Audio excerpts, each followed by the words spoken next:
in Nevada. It is great to be back in Las Vegas. I am so grateful to all of you for taking the time to come out on this beautiful day.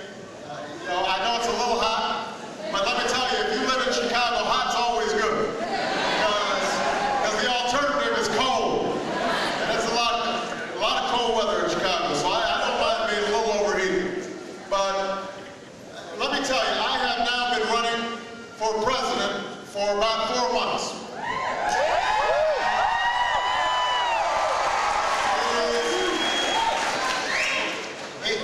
It has been a wonderful experience traveling all across the country.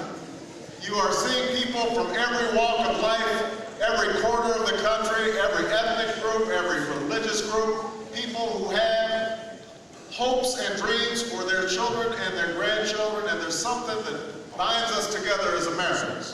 That is a very powerful thing. It's a very powerful thing, and we've been attracting these enormous crowds. We were in Atlanta, Georgia, and had 20,000 people. We were in Austin, Texas, and had 20,000 people. We were in Oakland, California, and 12,000 folks showed up. Cleveland, 8,000 people. And sometimes when I'm standing before these enormous crowds, I have to ask myself, how did I get here? And I think back to my first race. And some of you know that I now live in Chicago, but I'm not a native of Chicago. I actually moved to Chicago after college because I had been inspired by the civil rights movement.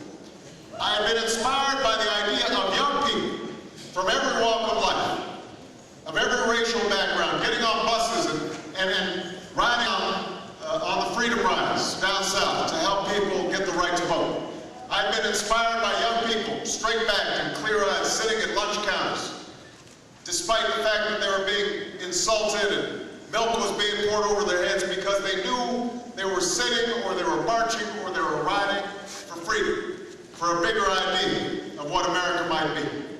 And I had been too young to be involved in the civil rights movement, but I knew that was the kind of work that I wanted to do, something at the grassroots level. And so it turned out that there were a group of churches out on the far south side of Chicago that were trying to deal with the devastation of steel plants that had closed.